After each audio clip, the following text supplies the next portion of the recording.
Buenos días, hermanos. Más o menos hace un año que no nos veíamos, pero creo que es un gozo mutuo el poder compartir este tiempo de adoración, como lo hemos hecho, y también la palabra del Señor. Ya pueden venirnos con historias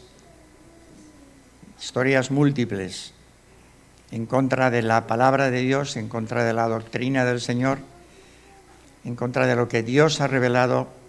Ya pueden venirnos con esas historias. Nosotros creemos en la palabra de Dios revelada, en este libro sagrado, amado por todos aquellos que hemos conocido a Dios como nuestro Dios y a su Hijo Jesucristo como nuestro Salvador, y que hemos recibido además el Espíritu Santo como señal, como anticipo de esa herencia que un día tendremos todos juntos, al lado de ese Dios trino, exaltando a Dios por lo que hemos llegado a conocer de Él a través de esta palabra. Si no fuera por esta palabra, estaríamos ciegos como la mayoría de la gente.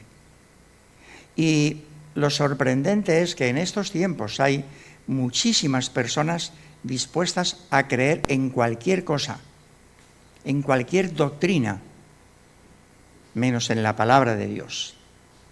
Tampoco nos sorprende esto, porque tanto el apóstol Pedro como el apóstol Juan como el apóstol Pablo nos están exhortando que en los últimos días vendrán tiempos peligrosos, que muchos apostatarán de la fe, escuchando espíritus engañadores y doctrinas de demonios, porque tendrán su conciencia cauterizada.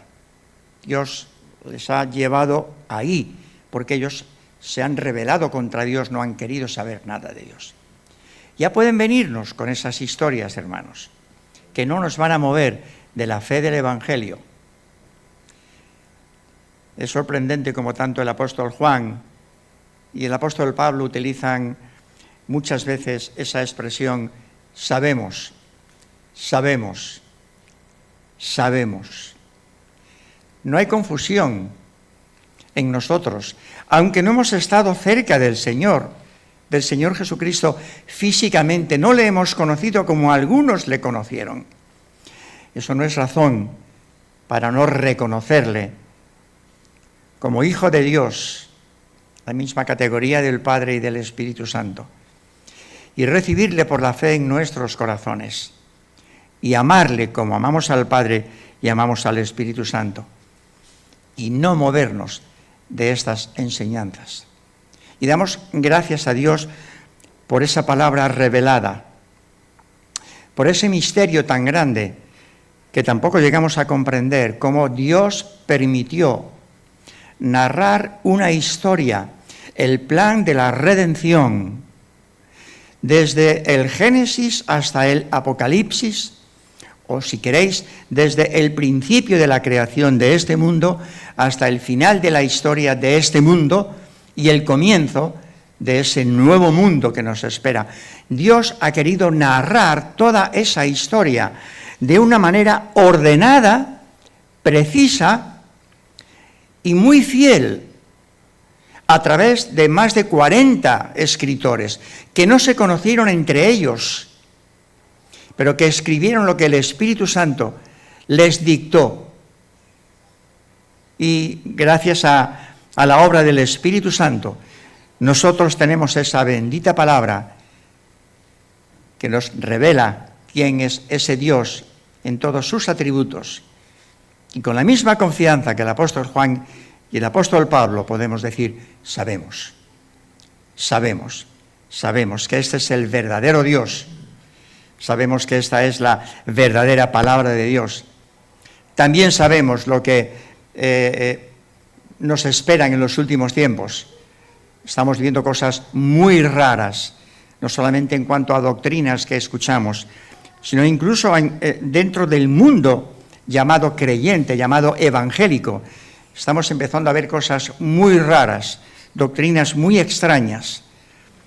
por desviarnos de los fundamentos de la palabra de Dios. Pero nosotros sabemos que si somos fieles al Señor, vamos a recibir esa herencia que un día nos está reservada y que vamos a disfrutar con el principal heredero, el Señor Jesucristo, de quien vamos a hablar algo en unos momentos. Muy bien, quiero llevaros, hermanos, a una lectura en el Evangelio de Lucas, capítulo 12. Lucas, sabéis que es un hombre muy ordenado, muy meticuloso, examina mucho las cosas que va a escribir. No tenemos más que ir al primer capítulo del Evangelio de Lucas para darnos cuenta la rigurosidad, la fidelidad, la lealtad de este hombre cuando escribe a su amado Teófilo, y dice que le escribe cosas que ha escuchado de los que estuvieron cerca del Señor, pero que él ha examinado de manera exhaustiva, y no escribe nada que no haya sido verdad. No solamente porque lo ha investigado de manera cuidadosa, sino porque el Espíritu Santo le ha llevado a escribir eso. Y nosotros podemos fiarnos de lo que Lucas escribe. Pero aquí narra un relato que no sé si a vosotros os sorprende, acerca de un rico, un hombre que hace una pregunta al Señor, y acerca de una herencia. Señor, manda a mi hermano que parta conmigo la herencia. Bueno, vamos a leer esos versículos y entramos ahora en algunos detalles. Pero lo que quería notar es que en cuanto a este incidente, Lucas nos da muy poca información. Y no es porque no haya indagado más, o no porque no tuviera más que decir, sino porque lo que narra es suficiente para que escuchemos después al verdadero intérprete, que es al Señor Jesucristo, explicando lo que este hombre está sintiendo en su corazón. Lucas 12, versículo 13. Le dijo al Señor uno de la multitud: Maestro, di a mi hermano que parta conmigo la herencia. Mas el Señor le dijo: Hombre, ¿quién me ha puesto sobre vosotros como juez o partidor o árbitro? Y les dijo: Mirad y guardaos de toda avaricia, porque la vida del hombre no consiste en la abundancia de los bienes que posee. También les refirió una parábola diciendo: la heredad de un hombre rico había producido mucho. Y él pensaba dentro de sí diciendo: ¿qué haré?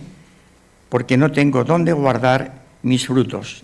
Y dijo: esto haré: derribaré mis graneros y los edificaré mayores, y allí guardaré todos mis frutos y mis bienes. Y diré a mi alma: alma, muchos bienes tienes guardados para muchos años, repósate, come, bebe, regocíjate.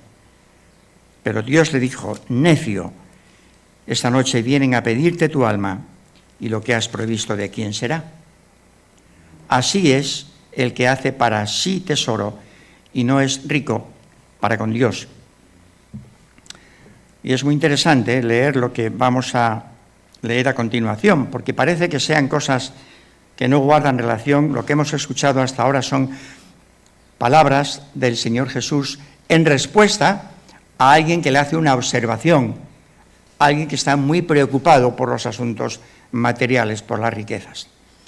Pero ahora el Señor, en vez de dirigirse a la multitud, podían escucharle todos los que estuvieran delante, desde luego, pero así como antes se ha dirigido a la multitud y a ese hombre, ahora, versículo 22, dijo luego a sus discípulos, ahora enfoca su enseñanza en sus discípulos. Por tanto os digo, no os afanéis por vuestra vida que comeréis, ni por el cuerpo que vestiréis. La vida es más que la comida y el cuerpo que el vestido. Considerad los cuervos que ni siembran ni siegan, que ni tienen despensa ni granero, y Dios los alimenta. ¿No valéis vosotros mucho más que las aves? ¿Y quién de vosotros podrá con afanarse añadir a su estatura un codo? Pues si no podéis ni aún lo que es menos, ¿por qué os afanáis por lo demás? Considerad los lirios, cómo crecen. No trabajan ni hilan, mas os digo que ni aun Salomón con toda su gloria se vistió como uno de ellos. Y si así viste Dios la hierba que hoy está en el campo y mañana es echada al horno, ¿cuánto más a vosotros, hombres de poca fe? Vosotros, pues, no os preocupéis por lo que habéis de comer, ni por lo que habéis de beber, ni estéis en ansiosa inquietud. Porque todas estas cosas buscan las gentes del mundo, pero vuestro Padre sabe que tenéis necesidad de estas cosas. Mas buscad el reino de Dios y todas estas cosas os serán añadidas. No temáis, manada pequeña, porque a vuestro Padre le ha placido daros el reino. Vended lo que poseéis y dad limosna. Haceos bolsas que no se envejezcan, tesoro en los cielos que no se agote, donde el ladrón no llega ni polilla destruye. Porque donde está vuestro tesoro, allí estará también vuestro corazón. Bueno, hasta aquí esta lectura. Que el Señor nos ilumine para enseñarnos algunas lecciones que el Señor Jesús quiso mostrar en aquel tiempo a este hombre y a sus discípulos y a las gentes en general. En la primera sección, de los versículos 13 al 21, podemos ver cómo el Señor nos enseña a colocar las posesiones en su verdadera perspectiva. Porque en alguna medida a todos nos preocupa lo que tenemos. Quizá a los creyentes de distinta manera que a los que no creen en Dios. Pero a todos nos preocupa lo que tenemos. Ahora, el Señor atiende a la pregunta de esta persona, de la que Lucas da poca información. No sabemos cuál era su nombre, no sabemos si el hermano al que él se refería era un hermano carnal o era un hermano de raza. No se nos dice tampoco nada en cuanto a la herencia que él reclama, si esa herencia esa reclamación era algo legítimo o no. No se nos dice nada. Y entonces vemos como la respuesta del Señor a ese hombre que tiene una preocupación estrictamente con lo material es una respuesta correcta, sabia, pero no invierte mucho tiempo en contestarle. Solo utiliza 11 palabras para responder a lo que él le pregunta. Y esas 11 palabras son estas. Hombre, ¿quién me ha puesto como juez o partidor entre vosotros? O árbitro, como alguna versión también traduce. Pues el Señor no entra en la dinámica que este hombre quería que entrase. Se dirige al Señor como maestro, pensando que como un maestro judío, así tenía, en ese concepto tenía el Señor, pues él tendría autoridad para responder a esta inquietud. Pero el Señor lo que le dice con esa respuesta es que Él no ha venido a solucionar esos problemas. Lo dice con educación, lo dice con corrección, no podía ser de otra manera viniendo del Señor. Pero parece a nosotros, si hubiésemos estado allí, entre aquella multitud que le escuchaba, seguro que algunos de nosotros hubiésemos mirado a ese hombre y hubiéramos pensado, ¿pero a qué viene esa pregunta?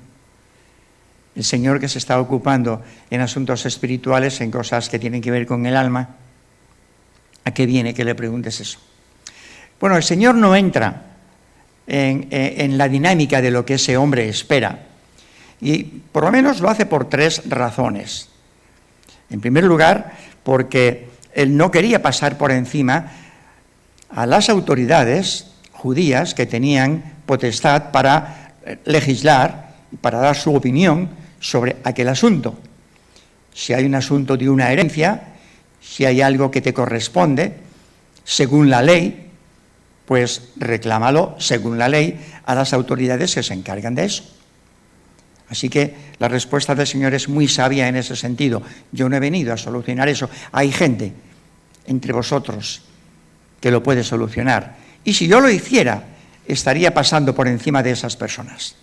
Así que eso también nos alecciona a nosotros cuando alguien nos pregunta sobre algunas cuestiones en las que no tenemos muy claro lo que responder, decir, pues ese es un asunto que yo en este momento no lo tengo claro, mira la palabra de Dios y dice algo, o es un asunto que no tiene que ver con cuestiones espirituales y quizá hay personas en esta sociedad que deberían informar mejor. Pero quizás hay una segunda razón por la que el Señor no quería entrar en profundidad en ese tema, y es porque Él había venido para cosas más importantes. En ese mismo Evangelio de Lucas, en el capítulo 19 y versículo 10, el Señor dice que Él ha venido a buscar y a salvar lo que se había perdido. Eso es lo importante. Pero además había otra razón por la cual el Señor no entra en ese dilema de qué le voy a decir, porque no es que no tuviese información el Señor acerca de lo que este hombre le estaba preguntando. No es que no conociese a este hombre, porque como nos dice Juan en su Evangelio capítulo 2 y versículo 25, el Señor no tenía necesidad de que nadie le diese información, le explicase cosas del hombre, porque Él conocía lo que hay en el hombre. Y es por esa razón que el Señor no entra tampoco en dar la respuesta que este hombre pide, porque la ley de Dios, la ley del Antiguo Testamento, daba información referente a estos asuntos. La ley de Dios a su pueblo en el Antiguo Testamento es tan amplia que trataba los asuntos que tienen que ver con las herencias. No vamos a entrar en eso ahora. Pero Dios se ha ocupado también de esos temas. Por lo tanto, se supone que si tú vienes a mí tratándome de maestro, debo entender que eres una persona que estás informada, tienes conocimiento de la ley y deberías por lo menos conocer lo que la ley dice a este respecto. Pero sea por las razones que fueren, el Señor no entra a dar una respuesta que Él considera que no debe dar. Ahora el Señor sabía muy bien que la preocupación con asuntos estrictamente materiales tenía sus raíces en la avaricia, en la codicia. Esos son los dos asuntos que tratan los versículos estos del 13 al 21, la avaricia y la codicia. Y es por esa razón, porque el Señor sabe, conoce el corazón de ese hombre y sabe que su interés en las cosas materiales viene de una raíz que está muy ligada a la avaricia, a la codicia, que en el versículo 15, después de decirle, ¿quién me ha puesto por juez o partidor sobre vosotros?, les dijo, mirad y guardaos de toda avaricia, porque la vida del hombre no consiste en la abundancia de los bienes que posee. Ahora, esto debería llevarnos ya a nosotros a una seria advertencia y preguntarnos, ¿seré yo quizás una persona avariciosa? ¿Seré yo un creyente codicioso, una persona egoísta, una persona que tiene una pasión desordenada por las posesiones materiales, por alcanzar poder, honor, prestigio, posición? La palabra griega que se traduce por codicia tiene que ver con el querer siempre más y más, y aún más. Preguntaron en cierta ocasión a alguien, ¿con cuánto se conforma usted? Y su respuesta fue con un poco más. Un poco más. Pero sabemos que el codicioso no tiene suficiente con un poco más, porque después de ese poco, querrá otro poco, y otro poco, y nunca hay satisfacción plena. Ahora Jesús dice a esa gente, y también nos lo dice a nosotros, que no nos dejemos llevar por la avaricia, porque la vida de un hombre, la que realmente importa, no consiste en la abundancia de los bienes terrenales. No así cataloga el mundo, ¿verdad? El mundo cataloga de esa manera: tanto tienes, tanto vales.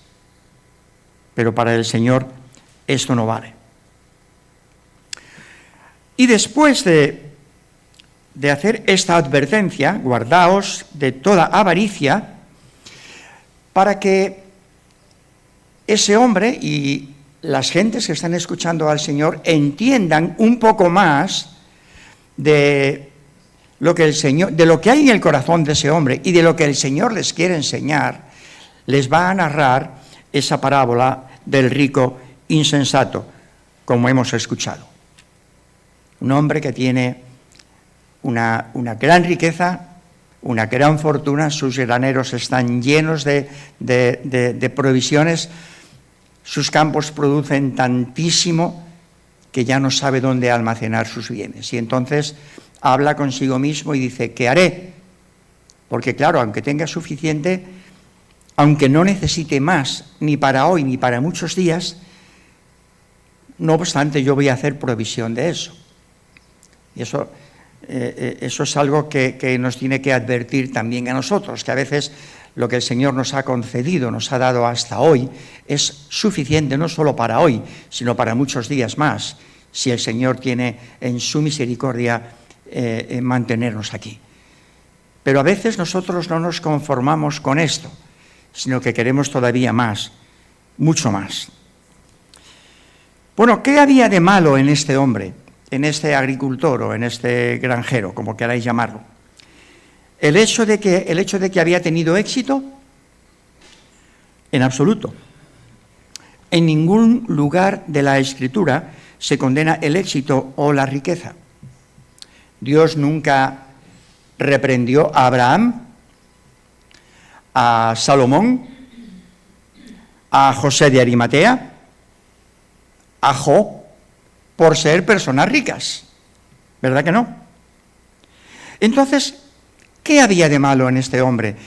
En esta pregunta, en esto que él no dice, pero que guarda en su corazón, quizá no lo dijo por vergüenza, pero él está delante del Dios que lo sabe todo y que sabe exactamente cómo tiene que responderle y que sabe cuál es el problema. Por eso no invierte tiempo el Señor en decirle cómo solucionar su problema, sino en decirle: el problema que tú tienes tiene que ver con Dios, y es Dios quien lo tiene que solucionar. Y ese problema tiene que ver con la avaricia y con la codicia. El problema no es tampoco que hubiese adquirido sus bienes de una manera deshonesta, porque se nos dice que la heredad de un hombre rico había producido mucho. Pudiera ser que este hombre era un hombre trabajador, ordenado, un buen payés, como diríamos hoy, que se levanta y trabaja de sol a sol, y antes de que empiece a amanecer ya está con sus herramientas en la mano para trabajar la tierra, para quitar todo aquello que estorba, para regarla, para abrir nuevos surcos, para sembrar en el tiempo adecuado y en los terrenos adecuados, para preparar el terreno, para abonarlo, para cuidar de su trabajo de una manera ordenada. Y si tú haces eso así, lo más probable es que tus campos produzcan una cosecha abundante. Así que tampoco se critica que ese hombre tuviese muchos frutos, ni que los hubiese conseguido de una manera deshonesta. Entonces, ¿qué es lo que estaba mal en este hombre? Porque algo había mal. Bueno, lo que estaba mal es lo que él decide hacer con el excedente grano que no necesita. Derribaré mis graneros, los edificaré mayores, y así tendré almacenado para muchos años. Y entonces me diré a mí mismo, y habla a su alma: alma, muchos bienes tienes almacenado para muchos años. Reposa, come, bebe, regocíjate. Eso es lo que está mal. Y vamos a observar 3 cosas en este hombre, para que aprendamos de ellas, y si acaso estuviésemos tocados por alguna de ellas, aprendamos a tiempo a corregirnos. En primer lugar, este hombre rico demuestra que no sabe nada de sí mismo. No comprende que su cuerpo es mortal y no vivirá necesariamente muchos años. Bueno, muchos de los que estamos aquí, hay pocas personas jóvenes, pero muchos de los que estamos aquí sabemos que ya por la edad que tenemos no vamos a vivir muchos años. No sabemos los años que el Señor nos dará. Lo que sí sabemos es que de la misma manera que el Señor ha sido fiel con nosotros hasta aquí, lo será hasta el final de nuestros días. Pero las personas jóvenes pueden pensar así: bueno, tengo 25, 20, 30, 35 años, tengo toda una vida por delante y voy a procurar crearme un patrimonio que me sirva para sostenerme durante toda mi vida, contando que tengo una vida larga por delante. Uno piensa así cuando es joven. Pero este hombre demuestra que no sabe nada acerca de su vida. Su vida física le ha sido prestada por Dios, y él no piensa en eso. Y esa vida le puede ser demandada en cualquier momento. De hecho, le va a ser demandada esa misma noche. Además, no toma en cuenta que la abundancia de los bienes en los que se está regocijando no sirven para su alma. Alma, esa parte espiritual, esa parte que Dios ha creado para que viva eternamente. Dios puso eternidad en el corazón del hombre. Quiere decir, Dios ha creado al hombre para larga duración, no para que viva unos cuantos años, muchos o pocos años. Ciertamente nuestra vida en la tierra está limitada a unos años, los que el Señor quiera. En el caso de algunos son muchos, en el caso de otros son menos.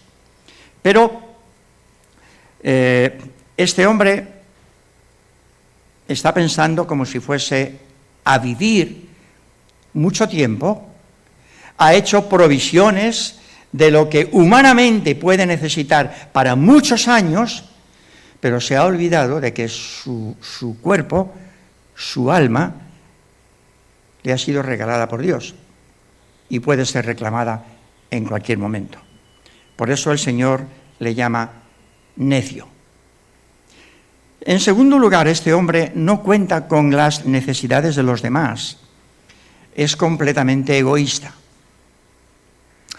Debería haberse dado cuenta de que otras personas tenían necesidad de ese excedente grano almacenado. Mirad, en el libro de Deuteronomio, capítulo 15 y versículo 7, leemos algunas instrucciones que Dios había dado al pueblo para que tuviese en cuenta en relación con los pobres. Y si observáis la vida del pueblo de Israel en el Antiguo Testamento y estáis familiarizados con su lectura, os daréis cuenta de cómo Dios se preocupa por los huérfanos y por las viudas, especialmente las viudas que quedaban tan desprotegidas. Hoy las mujeres tienen acceso a casi los mismos trabajos a los que el hombre accede, y si está preparada puede acceder a ellos.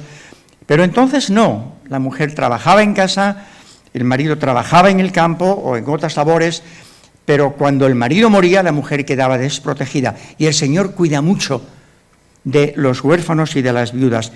Tanto es así que en repetidas ocasiones da instrucciones acerca de ellos. Y voy a leer unos versículos solo para que los tengáis en cuenta. Deuteronomio 15, 7. Cuando haya en medio de ti menesteroso de alguno de tus hermanos en alguna de tus ciudades en la tierra que Jehová tu Dios te da, no endurecerás tu corazón ni cerrarás tu mano contra tu hermano pobre, sino abrirás a él tu mano liberalmente y en efecto le prestarás lo que necesite. Guárdate de tener en tu corazón pensamiento perverso diciendo: cerca está el año séptimo, el de la remisión, y mires con malos ojos a tu hermano menesteroso para no darle, porque él podrá reclamar contra ti a Jehová y se te contará por pecado.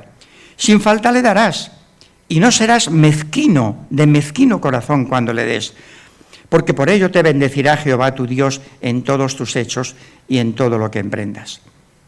Porque no faltarán menesterosos en medio de la tierra. Por eso yo te mando diciendo: abrirás tu mano a tu hermano, al pobre y al menesteroso en tu tierra. Podríamos ver otros textos, pero ese es suficiente para que veamos cómo Dios ha pensado en esas personas más desfavorecidas.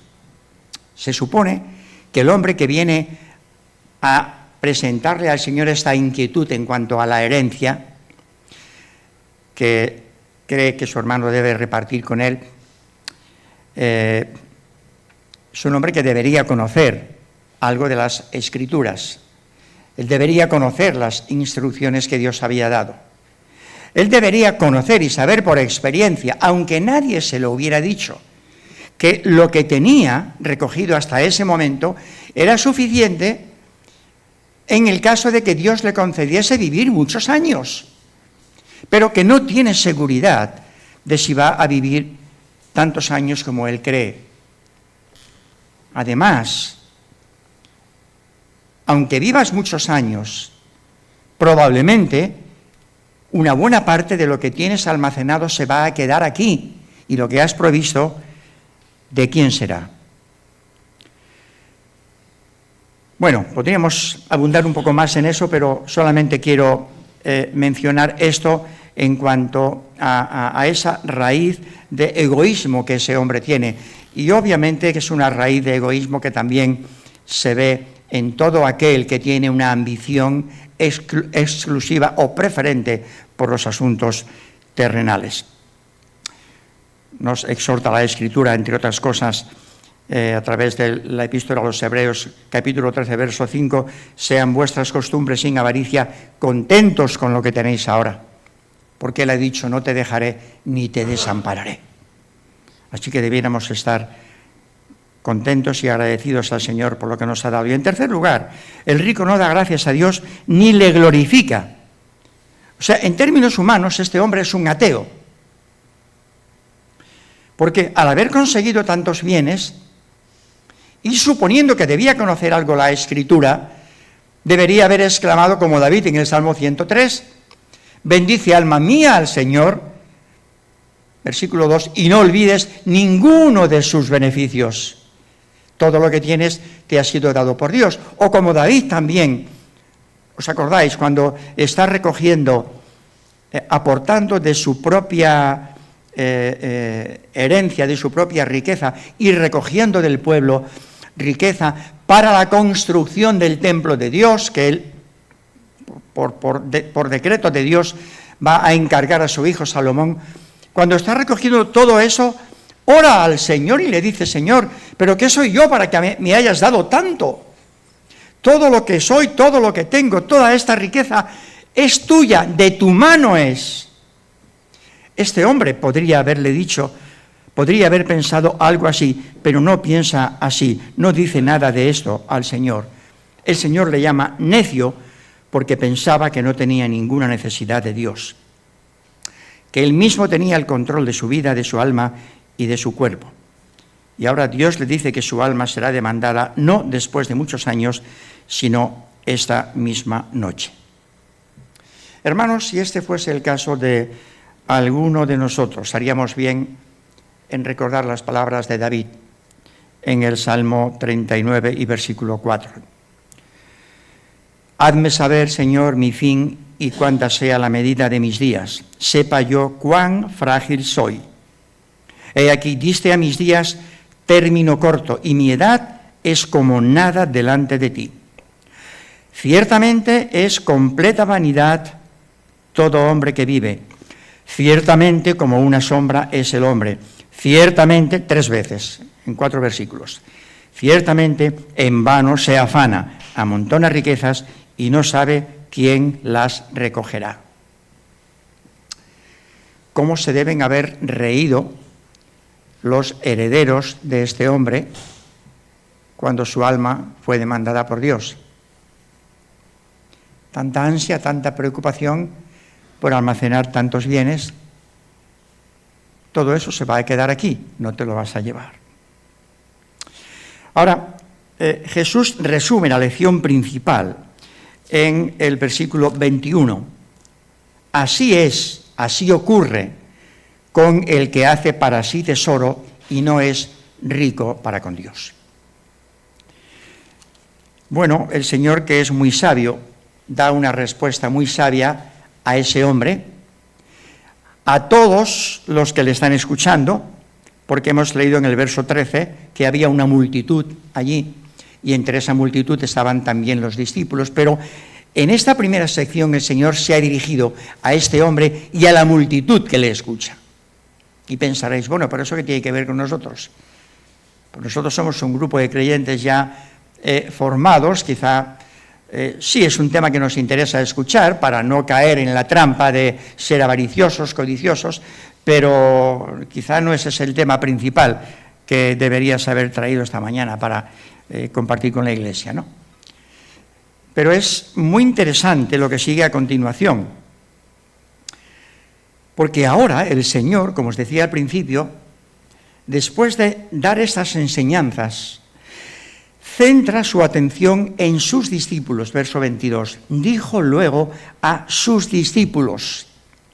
Y si el problema en la primera sección ha sido la codicia, la avaricia, el problema en esta segunda sección, que tiene que ver con los discípulos, está enraizado en el afán, en la ansiedad,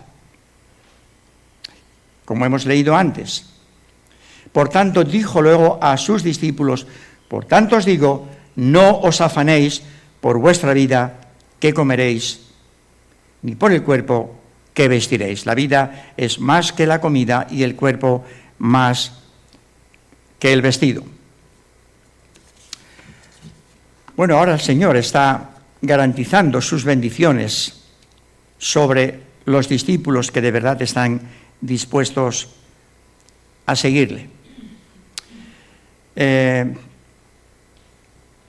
Y vamos a ver qué es lo que está diciendo a sus discípulos. Porque de la misma manera que el Señor ha observado en ese hombre que le hace esa observación, di a mi hermano que parta conmigo a la herencia, el Señor ve enseguida su corazón y le dice: tu problema está en la avaricia y en la codicia. Y eso lo te voy a contestar para bien tuyo y también para bien de todos los que me están escuchando.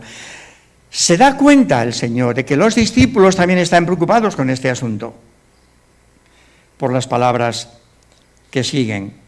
Por tanto os digo, no os afanéis, porque dice eso, porque los discípulos están afanados, están afanosos.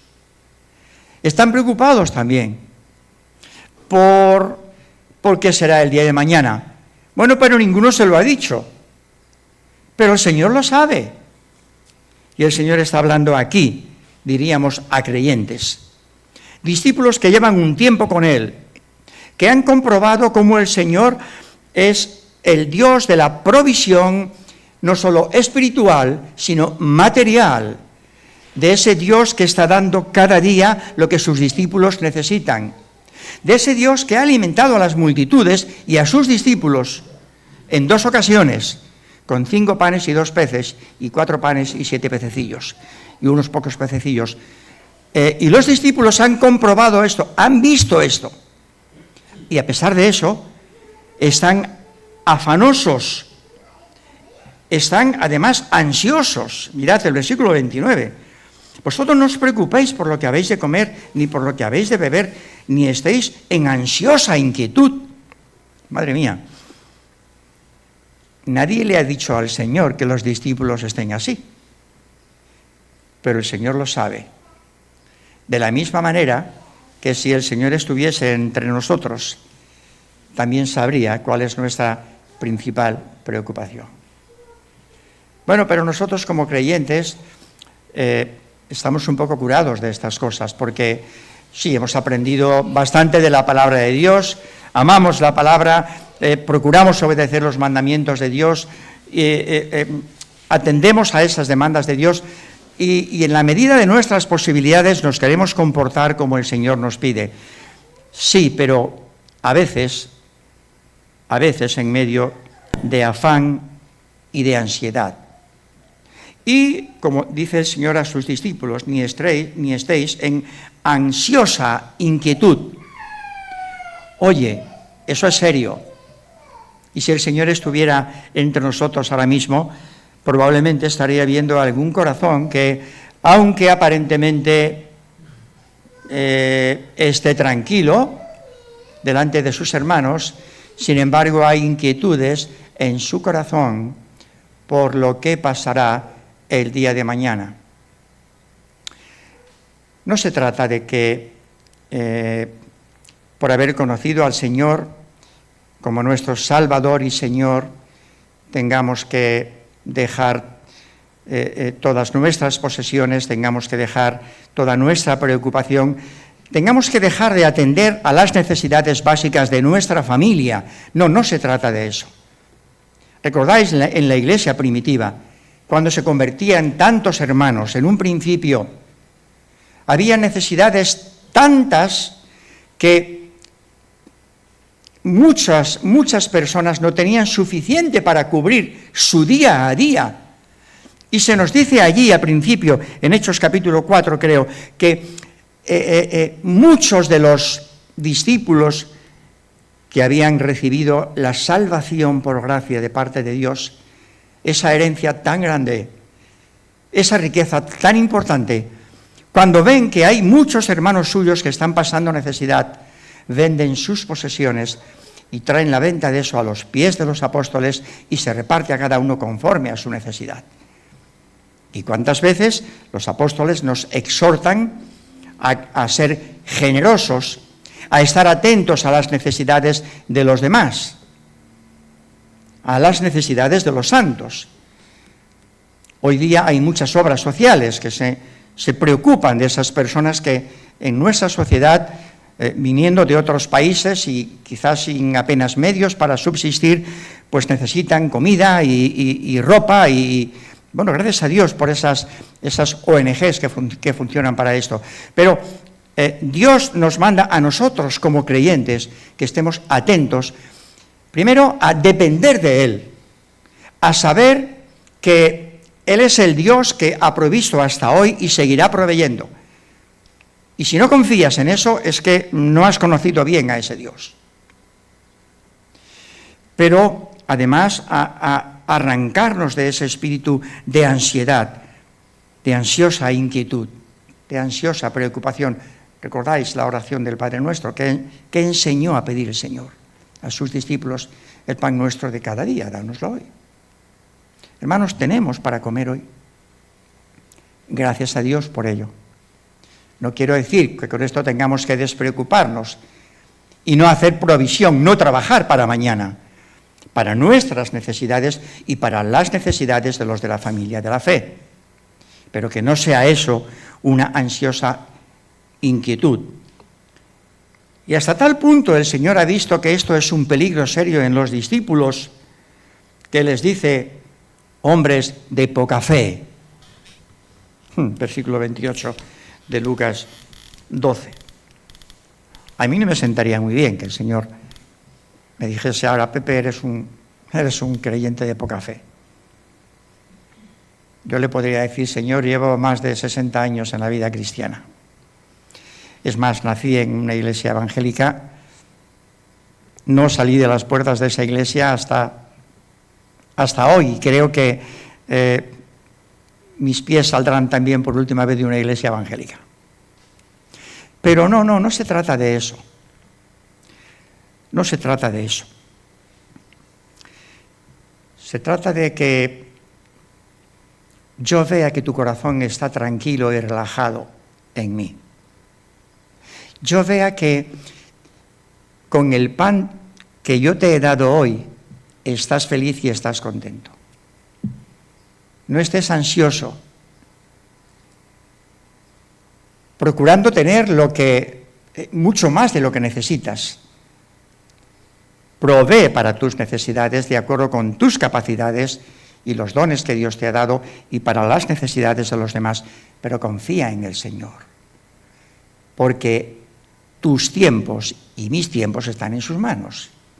Y entonces, lo que has provisto, si el Señor te llama ahora, ¿de quién será? Ahora, como sus discípulos parece que no lo entienden muy bien, el Señor les va a presentar dos ejemplos de la propia naturaleza. Uno de ellos tiene que ver con los pájaros, los cuervos. Mirad los cuervos, considerad los cuervos, ni siembran ni almacenan comida. Podría pensarse que, por lo tanto, no van a sobrevivir en este mundo tan competitivo, pero no es así. Dios los alimenta. Ahora, Cristo no está diciendo que los pájaros no tengan que trabajar para obtener comida. De hecho, tienen que trabajar y mucho, y duro, para comer. Pero en lo que ellos no lleguen, vuestro Padre Celestial los alimenta. Y si miráis atentamente a los pájaros, observaréis que muchos de ellos, cuando cierran sus ojos para dormir por la noche, se apoyan sobre una sola pata y no se caen. ¿Es una lección eso para nosotros?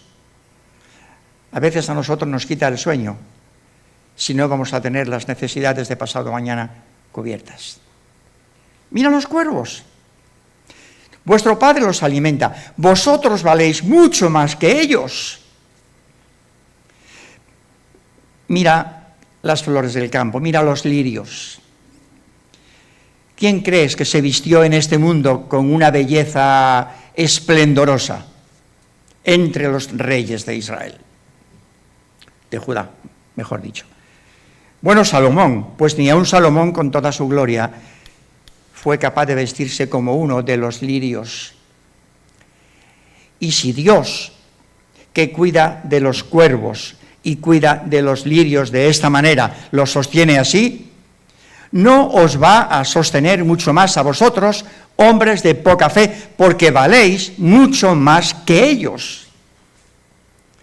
Esa es una lección que quiero que nos quede clara. Valemos mucho más que esas cosas, que los animales, que las flores, que las plantas, de quienes Dios cuida con cariño. ¿No valéis vosotros mucho más que ellos? Mirad, estas cosas, versículo 30, son las que buscan las gentes de este mundo, pero vuestro Padre sabe que tenéis necesidad de estas cosas.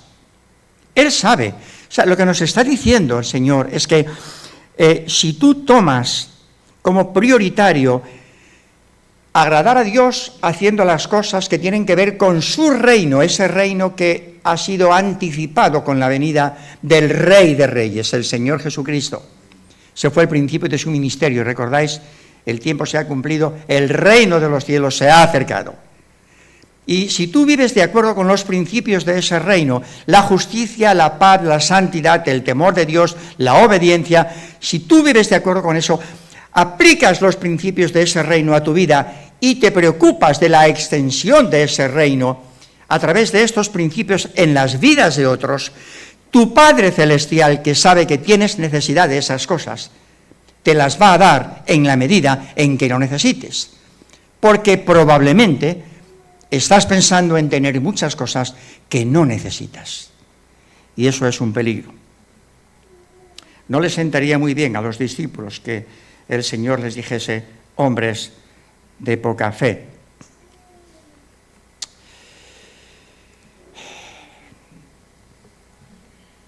Qué oportunas son las palabras del salmista David en el Salmo 37, versículo 16. Mejor es lo poco del justo que las riquezas de muchos pecadores.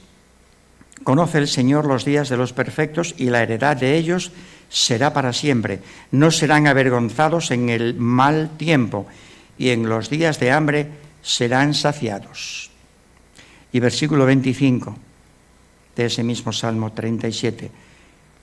Dice David, joven fui y he envejecido, y no he visto justo desamparado, ni su descendencia que mendigue pan.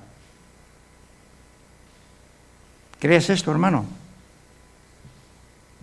Si lo crees, ¿por qué te preocupas? ¿Por qué te preocupas? Joven fui y he envejecido. Y muchos de los que estamos aquí somos personas que ya hemos cumplido años y hemos vivido etapas en la vida donde se han pasado necesidades, y probablemente podáis contar vosotros penurias de muchas necesidades pasadas. Y cómo el Señor ha cubierto esas necesidades. Cuando mis padres se trasladaron desde Linares a Madrid, entonces eran 4 hermanos, mis 2 padres, 6, y una tía de mi madre que nos ayudaba. Mi padre había ido a Madrid a trabajar a una empresa, Boeticher y Navarro, que proporcionaba una casa a los operarios. Bueno, por eso pudo trasladarse mi familia a Madrid. Yo venía en el vientre de mi madre, yo nací a la semana de llegar ellos a Madrid. Me cuentan de las penurias de aquel viaje y me cuentan mis hermanos que todo lo que traían como equipaje, cabía en un fardo de ropa que uno de mis hermanos llevaba en la mano. Aquello era todo lo que tenían. Y pasaron tiempos de hambre. Pero después de muchos años, el Señor concedió a mis padres, por ser unos hombres fieles al Señor y a su palabra, ver cómo sus 7 hijos fueron llevados a los pies del Señor por el testimonio de ellos. Y pudieron decir al final de sus días, nosotros también hemos visto que no hay justo desamparado, ni su descendencia que mendigue pan.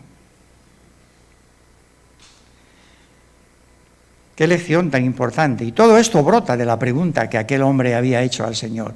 Una pregunta que parece que no tiene importancia. Lo que va a sacar el Señor de esa pregunta. Hermano, si tienes alguna inquietud en tu corazón, tráela delante del Señor, aunque te parezca que es una cosa de no mucha importancia, incluso material, tráelo delante del Señor.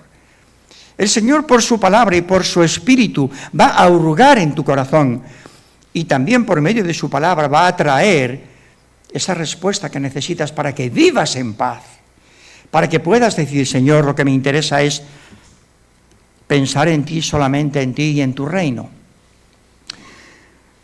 Finalizamos con los últimos 2 versículos. Versículo 32 de Lucas 12. Bueno, el Señor ha sido un poco duro con sus discípulos en alguna expresión, pero mirad ahora con la ternura con la que se les dirige. No temáis, manada pequeña, porque a vuestro Padre le ha placido daros el reino. Le ha placido, habla en tiempo pasado, ha determinado, ha decidido daros el reino. Vosotros estáis preocupados ansiosamente porque no os falte nada para cada día que viváis aquí. Levantad los ojos al cielo, que vuestro Padre ha preparado un reino para vosotros, que ya le ha placido daros. Y ese reino está dominado por un rey, y ese rey tiene una herencia. Y una herencia que, según el apóstol Pedro, es una herencia incorruptible, incontaminada e inmarcesible, reservada en los cielos para nosotros, para los que hemos puesto nuestra confianza en Él, para los que hemos descargado nuestra ansiedad y nuestro afán y lo hemos traído a sus pies y le hemos dicho, Señor, perdóname por haber sido tan avaro, por haber sido tan independiente de ti, por no haberme fiado de ti, cuando he tenido tantas evidencias de tu misericordia y tu bondad para conmigo hasta el día de hoy. ¿Crees que vas a perder unas pocas cosas unos cuantos bienes aquí en este mundo. Mira hacia arriba, observa la herencia que Dios te ha dado, que Dios te ha reservado. Y Dios no te está diciendo que Dios va a permitir, está tranquilo porque Dios va a permitir que al final esta herencia que tienes, herencia de bienes materiales, de dinero, sea transformada en bienes espirituales y sea pasada al cielo. No está diciendo eso. Todo lo que es de este mundo va a quedar en este mundo. Todos los bienes que tienes van a quedar aquí. Nada de eso vamos a transportar a la eternidad.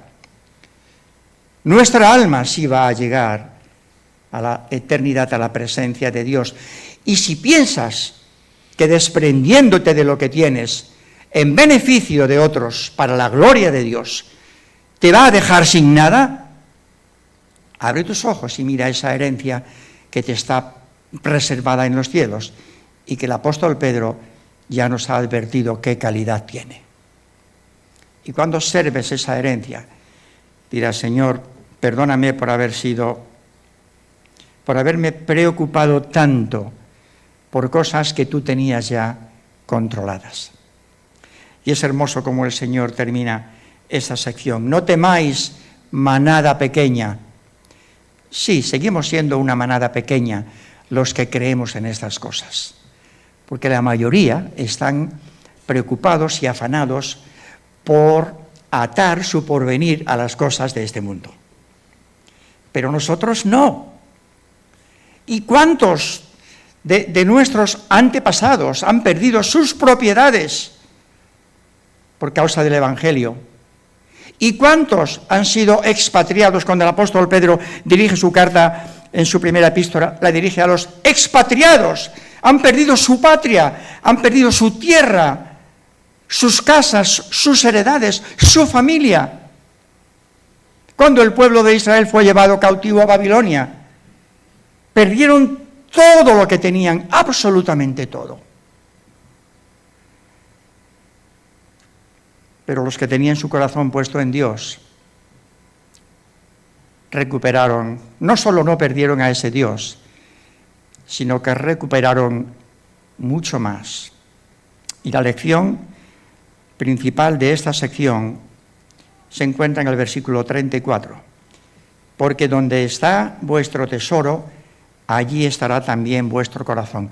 El porqué de todas las observaciones anteriores, desde el versículo 22 al 33. ¿Por qué todo eso? No os preocupéis, no os afanéis, mirad los pájaros, los cuervos, mirad. ¿Por qué? ¿Por qué?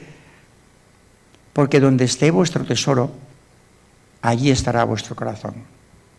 Si tu tesoro está en la tierra, las riquezas de este mundo tirarán de tu corazón a la tierra y no te van a dejar moverte de aquí. Pero si tu tesoro está en el cielo, tus proyectos, tus ilusiones, tus ambiciones, tus deseos están proyectados en el reino de Dios, en que se cumpla el reino de Dios, el plan de ese reino de Dios, cuyos principios han venido ya a establecerse en la vida de todos los súbditos del Rey que han reconocido a Jesús como Salvador y Señor. Pero esto es un pequeño anticipo de lo que un día vamos a tener. A vuestro Padre le ha placido daros el reino. No temáis, manada pequeña. Algunos piensan, bueno, yo podría haber tenido mucho más, si hubiese dedicado mucho más tiempo a las cosas de este mundo. ¿Cuántas personas, y quizá algunos de vosotros también, habéis tenido que renunciar a trabajos que hubieran sido mucho más productivos para vosotros por causa del Señor, para dedicar más tiempo al Señor y a sus cosas? No temáis, manada pequeña. A vuestro Padre le ha placido daros el reino. Es vuestro. Ya lo estáis disfrutando en parte y eso os debería hacer saltar de alegría y gozo. Pero no sabéis lo que os espera. Pues son cosas que ojo no vio, ni oído oyó, ni han subido en corazón de hombre. Pero esas son las que Dios ha reservado para aquellos que le aman.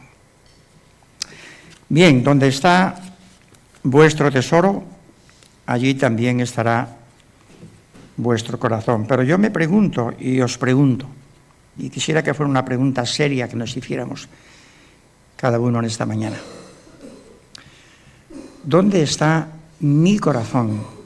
¿Dónde está tu corazón en estos momentos?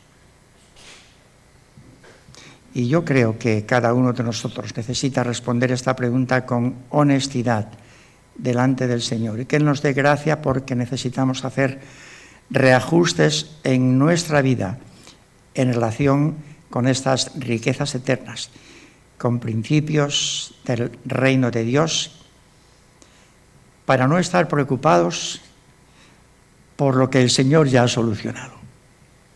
¿Vale? Porque cuando comprendemos estas cosas, entonces decimos: Señor, qué pena que he pasado tanto tiempo preocupándome, afanándome en conseguir, cuando realmente tú lo tienes todo. Finalizo con aquellas palabras del padre, del hijo pródigo al hermano mayor. Cuando el hermano mayor se queja de que tantos años contigo no me has dado ni siquiera un cabrito para gozarme con mis amigos. Padre le dice: hijo, tú siempre estás conmigo y todas mis cosas son tuyas. O sea, todo lo que yo tengo es tuyo. Llevas conmigo toda la vida y no has aprendido a disfrutar de las cosas que yo tengo, que estaban a tu disposición. Además, tú siempre estás conmigo. La mayor herencia que tenemos, hermanos, es tener a nuestro Señor morando en nuestros corazones. Ahora, y podemos decir, como os decía al principio, con tanta seguridad como el apóstol Juan y el apóstol Pedro y el apóstol Pablo, sabemos que esto es así. Bueno, que estas cosas, hermanos, nos estimulen, y si hemos de cambiar el chip en algunos asuntos, lo hagamos, para que afiancemos nuestro tesoro en lo que realmente vale la pena, en los valores eternos del reino de Dios. Amén. Amén.